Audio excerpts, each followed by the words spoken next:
Good morning दोस्तों, मैं हरिप्रकाश आपके लिए लेके आया हूँ अनटोल्ड स्टोरीज, जिसमें हम बात करेंगे इतिहास की, जिसमें हम बात करेंगे भूगोल की, जिसमें हम बात करेंगे उन लोगों की जिन्होंने इतिहास को बनाया है।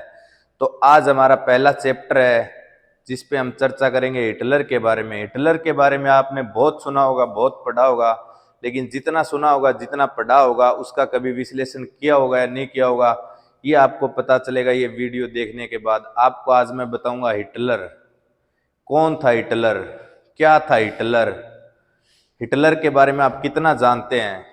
10 मिनट का ये वीडियो रहेगा, आप एक बार इसको देखें और उसके बाद सोचें आप हिटलर को कितना जानते हैं। आपने देश में युवाओं को नारे लगाते सुना होगा, नहीं चलेगी हिटलर शाही। मतलब आज का युवा हिटलर को तानाशाह समझता है। मैं आज आपको बताऊंगा हिटलर तानाशाह था या नहीं, या हिटलर था राष्ट्रवादी, दुनिया का सबसे बड़ा राष्ट्रभक्त। तो चर्चा करते हैं आज हिटलर की। जैसा कि आप देख रहे हो, हिटलर तानाशाह या राष्ट्रभक्त। हिटलर को तानाशाह क्यों कहा जाता है? क्योंकि उसने सेकंड वर्ल्ड वॉर किया। लेकिन क्या युद्ध करने से कोई तानाशाह हो जाता है? अगर युद्ध करने से कोई तानाशाह हो जाता तो जो ब्रिटेन है, जिसने 71 देशों को युद्ध करके अपने कब्जे में लिया है, उसको तानाशाह क्यों नहीं कहा जाता? हिटलर जो अपने देश के अपमान का बदला ले रहा था, जो 1914 के पहले वर्ल्ड वॉर में उसके साथ जो लोग मित्र राष्ट्रों ने सलूक किया था, वो उसे भूला नहीं था। वही आपको अभी आगे समझ में आएगा। जर्मन भावनाओं का अपमान, जैसा कि प्रथम विश्व युद्ध होता है और जर्मनी की हार होती है, उसके बाद जर्मनी के ऊपर तरह तरह की पाबंदियां लगा दी जाती है, जर्मनी को अपने कब्जे में लिया जाता है। जर्मनी का जो सबसे समृद्ध क्षेत्र है, जहां से कोयला और लोहा निकलता है, राइन, उसे मित्र राष्ट्र अपने कब्जे में ले लेते हैं, उसे फ्रांस को सुपुर्द कर देते हैं। जर्मनी के ऊपर लाखों डॉलर का कर्जा ला दिया जाता है और जर्मनी को इस तरीके से अपमानित किया जाता है कि हिटलर, जो फर्स्ट वर्ल्ड वॉर में एक सैनिक था, जिसका काम था संदेशवाहक का, जो चिट्ठियां सेना को पहुंचाता था, जो युद्ध के मोर्चे पे खड़ा होकर लड़ रहा था, वो हिटलर इन सब से द्रवित हो जाता है। वो इस अपमान को झेल नहीं पाता और वो इस अपमान का बदला लेने की ठानता है। युद्ध हमेशा से होते हुए हैं, एक पक्ष जीतता है, एक पक्ष हारता है। भारत में महाभारत से युद्ध हुए हैं, लेकिन कभी जीतने वाले पक्ष ने कभी हारने वाले पक्ष को इतना जलील नहीं किया जितना मित्र राष्ट्रों ने जर्मनी को कहा था, जर्मनी को किया था। और जो जर्मनी की भावनाओं का अपमान किया गया, उन्हीं भावनाओं का नतीजा था हिटलर, उन्हीं भावनाओं का नतीजा था सेकंड वर्ल्ड वॉर, और उन्हीं भावनाओं का नतीजा था हिटलर शाही। आगे देखते हैं। जर्मनी को खत्म करने के लिए मित्र राष्ट्रों का षड्यंत्र, ये षड्यंत्र फर्स्ट वर्ल्ड वॉर से नहीं चला रहा था, ये उससे बहुत पहले से चला रहा था। जब आप 17वीं शताब्दी में जाते हो तो परसा जो बाद में जर्मनी बना, और उस जर्मनी के 40 से ज्यादा टुकड़े कर दिए जाते हैं कि जर्मन लोग एकीकृत न हो सके, उनमें अपनत्व की भावना ना आ सके। और इसीलिए ब्रिटेन और फ्रांस जैसे लोग वियना के साथ मिलके, चार्ल्स मेटकाफ के साथ मिलके, उसके मार्गदर्शन में जर्मनी के 40 से ज्यादा टुकड़े कर देते हैं और कोशिश करते हैं कि जर्मनी को हमेशा के लिए खत्म कर दिया जाए। उसके बाद आता है बिस्मार्क। ये जो आप देख रहे हो, ये जो आप देख रहे हो, ये बिस्मार्क हैं, जिन्होंने जर्मनी का एकीकरण किया। जो जर्मन जो कई टुकड़ों में बांट दिया था ब्रिटेन और फ्रांस ने मिलके, उसी टुकड़ों को जोड़ के बिस्मार्क ने एक एकीकृत जर्मनी का निर्माण किया। और उस जर्मनी के एकीकरण को रोकने के लिए यहूदियों ने अथक प्रयास किए। वो नहीं चाहते थे कि कभी एक जर्मन हो जाए, क्योंकि उन्होंने पता था एकीकृत जर्मन कभी उनकी तानाशाही को नहीं झेलेगा। वो जो जुल्म करते आए हैं इतिहास में हजारों सालों से, वो उनको नहीं सहेगा। और इसीलिए बिस्मार्क ने कहा था कि मैं कितनी कोशिश करता हूं जर्मनी को एक करने की, यहूदी मुझे करने नहीं देते। लेकिन वो बिस्मार्क था जो एक समय पे 2 हाथों में 5 गेंद रखता था, जिसे वर्ल्ड राजनीति का फादर कहा जाता है, जो 2 बॉल हाथ में और 3 बॉल हवा में रखता था। बिस्मार्क, जिसने जर्मनी का एकीकरण किया। हिटलर ये सब जानता था। हिटलर ने जर्मनी के एकीकरण की पूरी कहानियां पढ़ी थी और इसीलिए जर्मनी को एक शुद्ध जाति, जो कि हिटलर मानता था, उसने थ्योरी दी,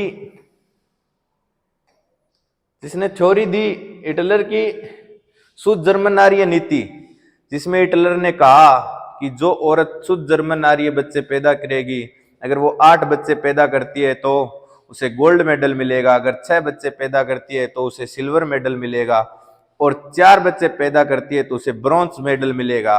इसके पीछे हिटलर का साइंटिफिक दिमाग काम कर रहा था। इसके पीछे हिटलर की अपमान की जो भावनाएं थी, उन्हें बदला लेने के लिए तत्पर हिटलर तैयार था। उसे पता था युद्ध अवश्य संभव है और युद्ध होके रहेगा, और इसलिए उसे सैनिकों की जरूरत पड़ेगी, जो सैनिक 1918 की हार का बदला लेंगे। इसलिए हिटलर अपनी शुद्ध जर्मन आर्य नीति की घोषणा करता है और उसको लागू करने के लिए अपने अथक प्रयास करता है। अपमान का बदला लेगा तेरा हिटलर।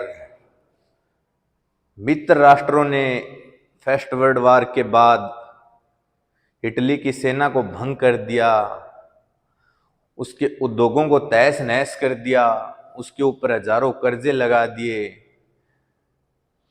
जर्मनी बिना मित्र राष्ट्रों की परमिशन से हथियार नहीं बना सकता। बहुत बोझ था हिटलर पे, बहुत अपमान हुआ था जर्मनी का, और उस अपमान को वो भूल नहीं सकता था। इसलिए उसने सबसे पहले पांडुनूबिया मनाई, जिसने सेकेंड वर्ल्ड वॉर में मित्र राष्ट्रों के, जो ब्रिटेन, जो सागर का राजा था, उसे सागर में ही धूल चटाने की कसम खाई थी हिटलर ने। उसने कसम खाई थी अपने अपमान का बदला लेने की। वो भूला नहीं था वो 1918 का मंजर, जब सारी दुनिया एक थी और जर्मन अकेला था, और जर्मन का अपमान हुआ था, जर्मन भावनाओं को ठेस पहुंची थी, और वो हिटलर ही था जिसने कहा आर या पार, बदला तो लेके रहेंगे, और वो सेकेंड वर्ल्ड वॉर शुरू कर देता है। वो उन मित्र राष्ट्रों को उनकी हैसियत बताना चाहता है, जिन्होंने सोचा था कि हम जर्मनी को इतना अपंग कर देंगे कि जर्मनी कभी उठेगा नहीं। उसी टाइम हिटलर बोलता है कि जर्मन के लोगों, तुमने खोया क्या है?